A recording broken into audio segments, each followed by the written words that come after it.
Hey everyone, what's up? My name is Steph Koza, welcome to my channel, and today I am talking about all these books. Oh my god, I can't even pick it up. Look at all these books I read in the past like 2 months. I'm gonna die. Okay, let's get situated. You can go over here. Whoa. Hello. So I have done, sorry, let me get comfortable. Hey. I have done wrap-ups in the past. Usually I do a monthly wrap-up of movies and books and video games and just shit ton of stuff. And I'm not gonna do that anymore because it doesn't make any sense. From now on, I'm gonna do wrap-ups based on one thing. So today, I'm gonna do a book wrap-up, reading wrap-up. All the things I've read this summer. I realize it is still summer, but I'm just kind of holding on to the idea that it's almost over and I just want it to be fall. I need sweaters and pumpkins and leaves and crunchy leaves, tea, hot cocoa, pumpkin spice lattes. I said it, I'm a pumpkin spice latte girl. Deal with it. We're gonna move on. Let's talk about books and stuff. Also, gonna do comic books as well. Let me know in the comments if you think that should be a separate thing. Maybe in the future I'll do just a comic book wrap up because sometimes I read a lot of them at once and maybe that would take up an entire video. I don't know, we'll see how long this takes and then I'll decide after that. Let's start. I think we'll do comic books. Oh no! So I'm gonna go in the order that I read these. Let's start here with Mistborn, the Hero of Ages. I feel like I've been talking about this series for a super long time because this is one of those books where I really enjoyed the series, but for some reason it was just taking me forever to read it. I don't know, it's kind of dense. It's like a high fantasy story, but it's very good. One of my favorite stories I've ever read, and I finally finished it. It's a trilogy. This is the third book in the series. If you're a fan of fantasy with a female lead and lots of really cool magic, I would highly recommend this series because it was incredible. I have been recommending it to everyone I meet because it's so good. The characters are amazing. I love all of them so much. I'm really sad that it's over. But it's like an epic fantasy. The magic system in this book is one of the coolest that I've ever read. It's very like metal based, so you kind of like absorb certain types of metals like pewter and silver or whatever, and they give you powers, and then you burn the metals like within yourself to use the power. Is very cool. It's hard, I'm not doing a great job explaining it, but it's very cool. Highly recommend reading the series, Mistborn. Do it. Another book that I read this summer was an audiobook. It was called Echo by Pam Munoz Ryan, and this was probably the best audiobook I've ever read. I don't know, I'm a huge fan of Ready Player One, the audiobook, but this was a beautifully crafted audiobook. It has like music, it has a bunch of different narrators. It's very cool. I think I probably wouldn't even like the book nearly as much if I had read it in print form because the audiobook is such a cool production, and the whole story, basically it's 3 different stories, like story 1, story 2, story 3, not really connected by anything except for this like magical harmonica that sort of ties them all together. And so you hear the harmonica at certain points and it's very cool and I really liked it. Music is like a character basically in this story or series of stories. So when you hear it, it's like it's doing something. It's like playing a role. It's very important and it's very cool. And the way that it's like interwoven and the way that all the characters have different voices and like each story is narrated by someone else, it's just beautiful. I really enjoyed it. I would definitely recommend listening to it if you're into audiobooks. It's also not very long. I read it in like a day or two, listened to it in like a day or two, and it was really good. Okay, next on my list we have a series, and that is the Mortal Instruments series. Yeah, I did it. I did the thing. So this is a series that has been around for quite some time. This is the Shadowhunter series, if you are familiar with that. And it is split into a bunch of parts. This is the first trilogy, the Mortal Instruments series, the first ones that came out.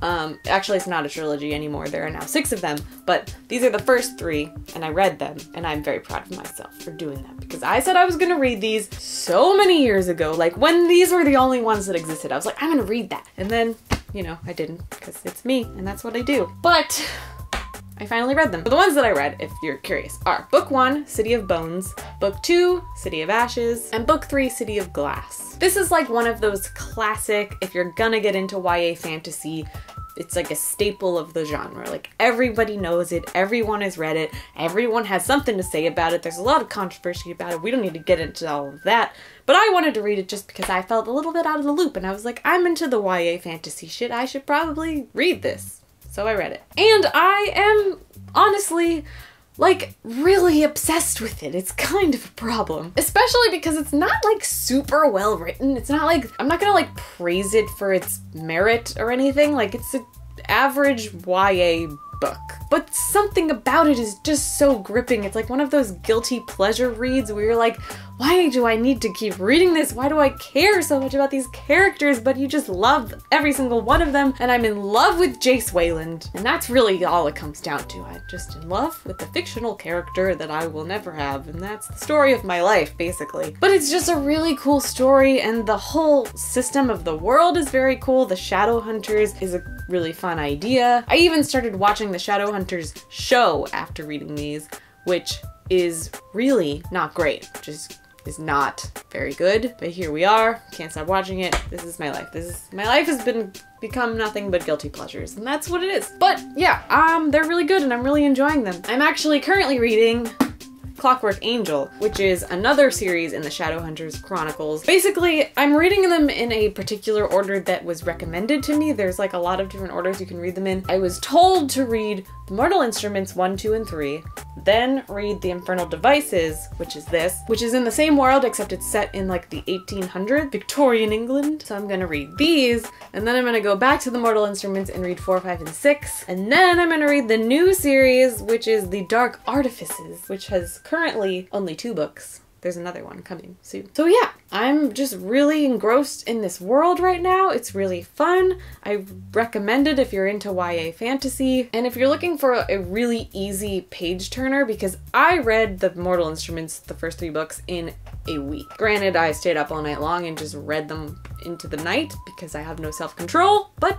here we are. Okay, moving on. Let's go into the world of YouTuber books, shall we? This first one is kind of, we all have these moments where you start a book and you just give up. You just don't want to read it anymore. And you just can't, even though you bought it and you want to love it because you love books, and you can't abandon a book because they're your friends and they're your only friends and you don't have any real friends. Sometimes you just have to say, hey, listen, it's not working out, sorry. And that's what this book was for me. This is Mooncallers. So this is a book that is by a YouTuber named Lida Muir, also known as Lida Bunny, Lida Bear. She's had a lot of names. She was a very, very famous YouTuber back in the like scene girl days, you know what I'm talking about. She did all the like funky, bright, neon, Pokemon themed makeup tutorials and like how to tease your hair out to 5 feet in the air and put a million freaking bows in it. Me, being a young, impressionable scene kid myself, I loved her and I watched all her videos. And now she's like a full-grown adult living in the world. She wrote a book and I thought, what the hell, I'll read it. I'll give it a shot. I like fantasy. It's like all about shit that I love. She's like really into World of Warcraft and like the elves lore of that, which I'm also really into. I used to be obsessed with World of Warcraft. I played it so much that I would like skip class, skip school, pretend to be sick, just stay home all day and play, and that kind of ruined my life a little bit, so that's why I don't play anymore. But I used to be really obsessed with it, and I was really obsessed with the lore, and I especially loved the elves. And so I was like, this might actually be a book that I'm into. I like elves and magic and all that stuff, so I got the book. It's a pretty book. It's very like satiny. It's like, I love when a book just like feels really nice in your hands, and I will say it's definitely one of those. But I don't know, I just couldn't really get into it. It's like a self-published book. Like she didn't really, I don't even know if she had an editor. She just like wrote it and put it out into the world, which is awesome and like good for her, but it's just not very good and I couldn't get through it. It's very dense. There's a lot of like made up words with no explanations, and like I'm sure she knows what they mean, but I don't. Yeah, I just had to give up on it. Sorry. If any of you read this all the way and liked it, please tell me why. Maybe I'll give it another shot. Moving right along then to my next YouTuber book. This is one of the only like YouTuber memoir things that I actually wanted, because most of the time I'm like, this is ghost written, you didn't actually do anything. Also, I don't really care about your personal life. But I was really into this one, and this is Dodi's book, Secrets for the Mad. I like this book because A, it's pretty clearly not written by a ghostwriter. Like, these are her words, and I really appreciate that. I really like that. I like getting into her head, especially someone who is very honest and kind of thinks similarly to how I think, and it's just sort of refreshing to read about someone with like mental issues and internalizing a lot of things and reading about it and being like, wow, this is kind of refreshing and kind of therapeutic for me to see that like I'm not the only person who thinks these weird, crazy thoughts sometimes. But I don't know, it was just kind of a nice little light read about Dodi. And if you're a fan of Dodi, I would definitely read it. You've probably already read it. If you don't know who Dodi is, she's one of my favorite YouTubers because she's super real, super down to earth, and she's a musician and I love her music, and I've been following her forever, since like she had like 100,000 subscribers, and now she's like all grown up. But yeah, this was a really, really nice little book. Kind of sad. It's just kind of like stories about her life and like little drawings, little poems. It has like fun little illustrations. It's just like a cute, fun little book. Maybe keep it in your bathroom, that kind of thing. I don't know. Do people do that? All right, let's move along. This video is getting a little bit long. Maybe I should have split it up into comic books and regular books. I don't know. I'm just gonna commit because that's what I said I was gonna do. That was a little bit long, but hopefully you enjoyed it anyways. But yeah, that's it. That's all the things I've read this summer. Let me know if you like this wrap up. I'll probably do another one. But yeah, that's it for my video. Thank you guys so much for watching, and I will see you guys next time. Bye.